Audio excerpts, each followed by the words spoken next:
كلنا دلوقتي بندور على التوفير، كل ست بيت مصرية بتدور على التوفير، اي توفير في اي حاجة عامة يعني. النهاردة ان شاء الله هقولك على طريقة جديدة كده نوفر بيها. كلنا بنجيب الصابون السائل، وطبعا هو اسعاره بتختلف يعني بالانواع يعني. فانا هقولك النهاردة ازاي هنعمل 8 لتر صابون ب20 جنيه تقريبا بس، وتقيل وجميل وبينضف كل حاجة، تقدري تستعمليه لحاجات كتيرة قوي. خلاص كده، اتمنى بقى تشتركي في القناة وتحطي لي لايك وكومنت حلو منك كده. وتعالوا اما نشوف مع بعض الطريقة اللي انا بقول لكم عليها. اول حاجة انا معايا الكيس الخلطة دون، كيس خلطة جاهز، خلطة صابون جاهزة بتيجي من عند اي حد بتاع منظفات. خلاص كده، يعني في النوعيه دي انواع، يعني نوعين. في كيس بيجي خلطه زي اللي انا جايباه ده، هي خلطه متخلطه جاهزه وانا هدوب عليها الميه وبس. وفي اكياس تانية بيبقى فيها بودره وخلطه. خلاص تمام كده، بس هما النوعين الاتنين بيدوا نفس النتيجه بالظبط. تمام. انا عندي هنا طبق بقى، انا جبت طبق غويط كده وعندي مضرب عشان اقلب بيه، ما ينفعش تقلبي بايدك خالص، بالذات في الاول كده. خلاص. وكمان عندي ازازه من اللي هي البيبسي اللي هي 2 لتر ونص، دي اللي انا هعاير بيها علشان اعرف انا هحط بيها ميه قد ايه. تمام كده. اول حاجه انا هفضي دي عجينه جاهزه. انا قلت لك قبل كده ان في اكياس بيبقى فيها اكياس بودره كمان، انا جبت اللي هي العجينه الجاهزه دي علشان ايه، انا جربتها قبل كده وبصراحه طلعت حلوه جدا. اول حاجه انا فضيت العجينه دي في طبق غويط كده، وحضرت جنبي الميه كمان. يعني عايزه اقولك ان انتي اول حاجه ما تدوبيش العجينه او الكيس البودر ده في الميه 8 لتر ميه على طول. لو انتي عملتيه في ال 8 لتر ميه على طول هيبقى سايل قوي ومش هيطلع معاكي حلو، مش هيديك الرغوه اللي انت عايزاها. وكمان احنا كلنا بنبقى عايزين ان الصابون يبقى تقيل كده وحلو، ورغوته كمان تبقى كويسه وينضف معانا. انا اول حاجه يعني انا حطيت زي نص لتر كده ميه الاول، حطيت شويه صغيرين وبعد كده زودت باقي النص لتر، زودتهم الاول وقلبت بالمضرب زي ما انتم شايفين كده، واحده واحده. انا بحط سيب شويه وبعد كده احط الميه تاني، حطيت الميه بتاعتي بالتدريج. طب هو خد معايا ميه قد ايه؟ هو ما خدش ال8 لتر ميه بالظبط، يعني تقدري تقولي خد 6 كده علشان القوام بتاعه. انا حابه القوام بتاعه كده على ال6 لتر، كان كده كان قوامه تقيل كده وحلو.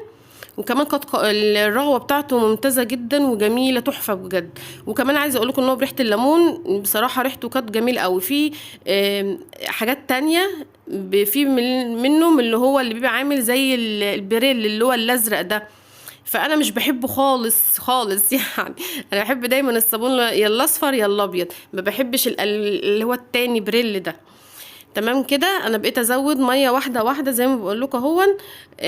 ميه عاديه خالص من الحنفيه، مفيش فيها اي مشكله خالص. انا حبيت القوام بتاعه باللي هو 6 لتر، 6 لتر 6 ونص كده تقريبا.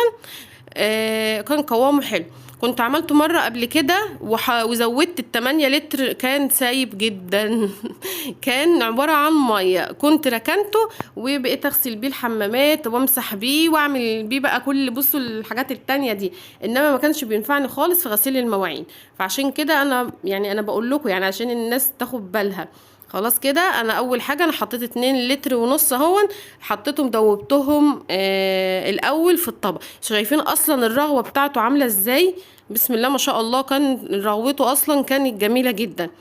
في المرحله دي يعني انا عايزه اقول لكم ان هو لو انت حطيتي ايدك كده مش هتلاقيه بيرغي في ايدك خالص، وتحسي بلزوجه في ايدك كده بس، ومش هتلاقيه مرغي خالص في ايديك. لما زودت الميه، لان الحبيبات اللي هي كانت في ايدي هو بيبقى محبب شويه زي الاريال كده بالظبط، يعني شفت الاريال بيبقى محبب ازاي، هو بيبقى محبب زي الاريال كده بالظبط. ما بتبقاش الحبيبات دي فكت، فبالتالي ايدك بتبقى تحسي ان هي مجيره كده، فما فيش يعني انت تنخضي وتقولي هو ايه ده، ده ما فيش رغوه ولا ايدك ناعمه كده بتزفلط كده ولا اي حاجه. لما بتزودي شويه ميه كمان والحبيبات دي تبدا تدوب كده، فبتلاقي الدنيا بدات تبقى جميله. واديكي شايفه، بصي الصابون انا عايزاه في المرحله دي، انا مش عايزه تاني يعني. انا زودت كده، زودت 6 لتر وقلت كفايه، انا مش عايزه ان هو يبقى خفيف. انا اخففه براحتي انا وانا بغسل المواعين كده، ابقى اخففه براحتي، ما خففتوشي خلاص هستعمله على كده. تمام كده. انا عندي اللي هو السايب اللي انا عملته قبل كده، انا قلت لكم ان انا بمسح بيه، بغسل بيه الحمامات، يعني انا برضو مش هرميه، يعني انا استعملته في حاجات تانية بس مش للمواعين بصراحة. خلاص كده. انا هعبيه شوفي حتى، يعني انا اوريكم الرغوه، بصوا بسم الله ما شاء الله، رغوته جامده جدا، انا حباه كده. انتي عايزه يبقى خفيف، زودي شويه انتي وحريتك انتي، بس المهم تزودي الميه واحده واحده، ما تزودهاش كلها مره واحده. ماشي. اي لفه عندك بقى. بصراحه عجبني اول الزفلطه بتاعتي، كنت قاعده بلعب بقى وقلت نصور لكم فيديو كده وتشوفوا بنفسكم. خلاص. رغوته جميله جدا وتقيل وحلو.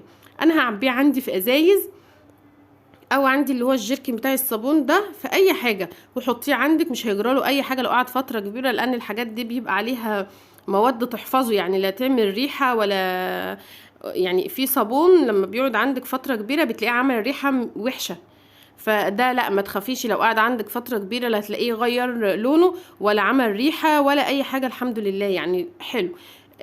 طبعا انتوا عارفين كيلو الصابون اللي هو السايب ده بكام، والازايز طبعا لوحدها بسعر تاني خالص.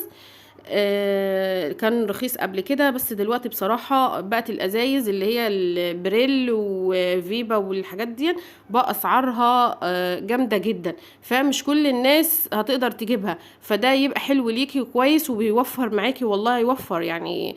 شوفي يعني انا عملت 6، شوفي ال6 لتر دول لو انتي هتشتريهم كده كيلوات هيبقوا بكام، وعملناهم هنا ب20 جنيه بس. هو يعني حلو برضو مهما كان هتوفري ويبقى حلو. كل اللي احنا حطيناه هو شوية مية من الحنفية، ما حطيناش اي حاجة عليه تانية خالص، هي شوية مية من الحنفية بس.